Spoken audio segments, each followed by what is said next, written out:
नमस्कार, स्वागत है आपका हमारे चैनल पर। मैं हूं आपके साथ शिप्रा सैनी। यूक्रेन संकट पर राजनीति कर रहे तमाम विपक्षी दलों को प्रधानमंत्री नरेंद्र मोदी ने करारा जवाब दिया है। जिस तरीके से यूक्रेन और रूस के बीच जबरदस्त युद्ध छिड़ा हुआ है और लगातार भारतीयों को वहां से निकालने की कोशिश विदेश मंत्रालय हर एक स्तर पर कर रहा है, लेकिन देश के विपक्षी दल खासतौर पर कांग्रेस पार्टी उस पर लगातार अपनी राजनीतिक रोटियां सेक रही है।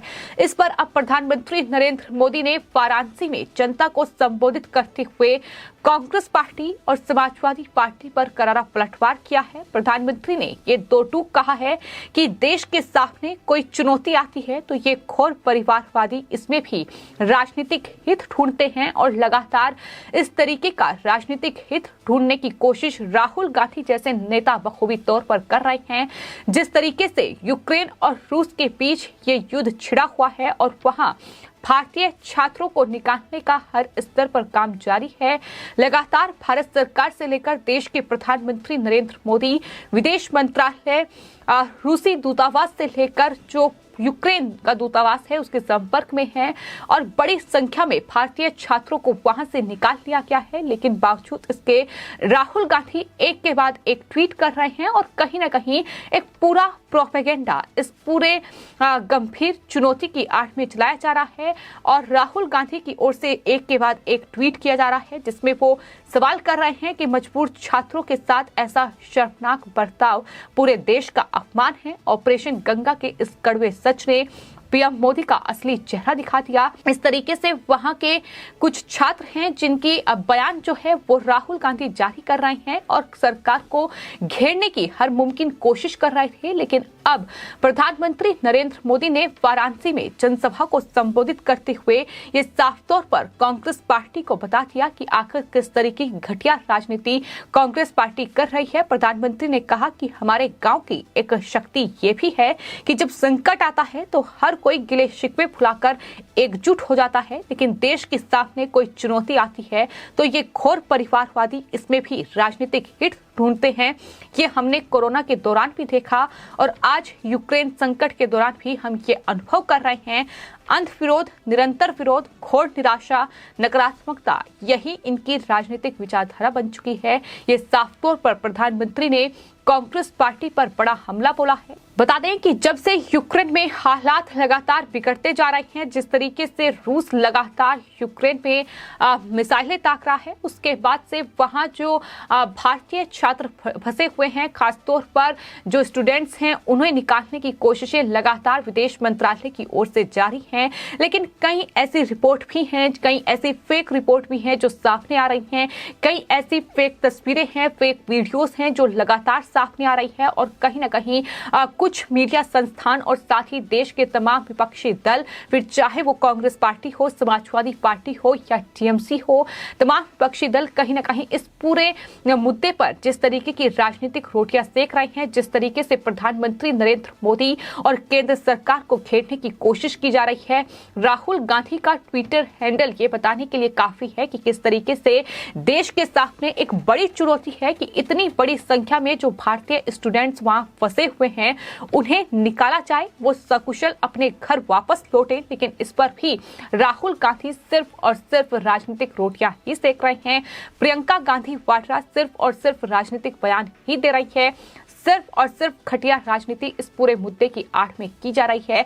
राहुल गांधी एक के बाद एक ट्वीट कर रहे हैं जिसमें वो दावा कर रहे हैं कि वहां यूक्रेन में जो भारतीय छात्र फंसे हुए हैं उन्हें बंधक बनाया गया है, उनसे टॉयलेट साफ करने के लिए कहा जा रहा है, तभी वो वहां से निकलेंगे। इस तरीके की रिपोर्ट भी मीडिया में सामने आ रही है और राहुल गांधी उन रिपोर्ट को शेयर कर रहे हैं। लेकिन इन तमाम चीजों पर, इन तमाम विपक्ष के सवालों पर पहले ही भारतीय विदेश मंत्रालय जवाब दे चुका है और साफ तौर पर यह कहा गया है कि यूक्रेन में किसी भी छात्र को बंधक नहीं बनाया गया है। बजाय इसके यूक्रेन में जो भारतीय दूतावास है, जो यूक्रेन का विदेश मंत्रालय है, वो लगातार भारतीय विदेश मंत्रालय के संपर्क में है और भारतीयों को वहां से निकालने के लिए तमाम बसों और ट्रेनों का इंतजाम बाकायदा हो रहा है। और यही वजह है कि 10,000 से ज्यादा संख्या में जो छात्र हैं वो अभी तक भारत सकुशल वापस लौट चुके हैं और वहीं 20,000 लगभग लगभग जो कुल मिलाकर छात्र हैं वो यूक्रेन से बॉर्डर क्रॉस कर चुके हैं।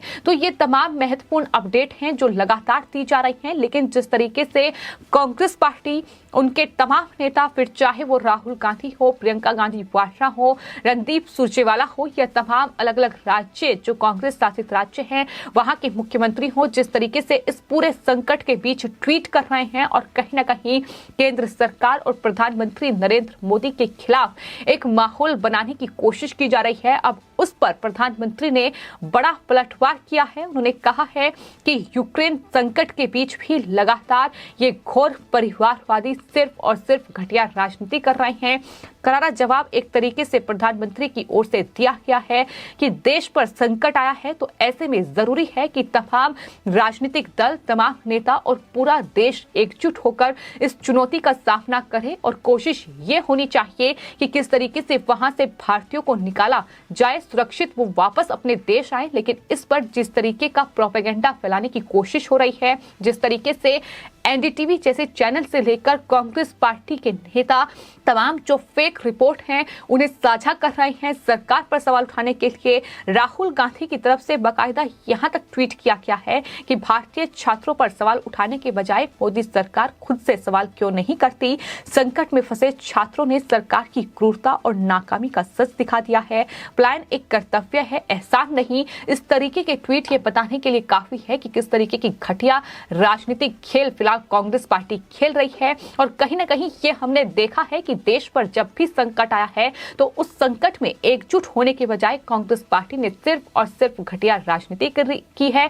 फिर चाहे वो पुलवामा अटैक रहा हो, फिर चाहे वो डोकलाम विवाद रहा हो, गलवान घाटी में चीन और भारतीय सेना के बीच जो संघर्ष हुआ उस बीच भी हमने देखा कि किस तरीके से एक प्रोपेगेंडा कांग्रेस पार्टी की ओर से चलाया गया। और अब जिस तरीके से यूक्रेन और रूस के बीच ये युद्ध छिड़ चुका है और इसमें भारतीयों को वहां से निकालना एक बड़ी चुनौती सरकार के पास है। लेकिन सरकार लगातार ऑपरेशन गंगा जो मिशन है उनका कहीं ना कहीं उसे सफल बनाने में कामयाब हो पा रही है, क्योंकि इतनी बड़ी संख्या में वहां से भारतीयों को वापस लाया जा चुका है।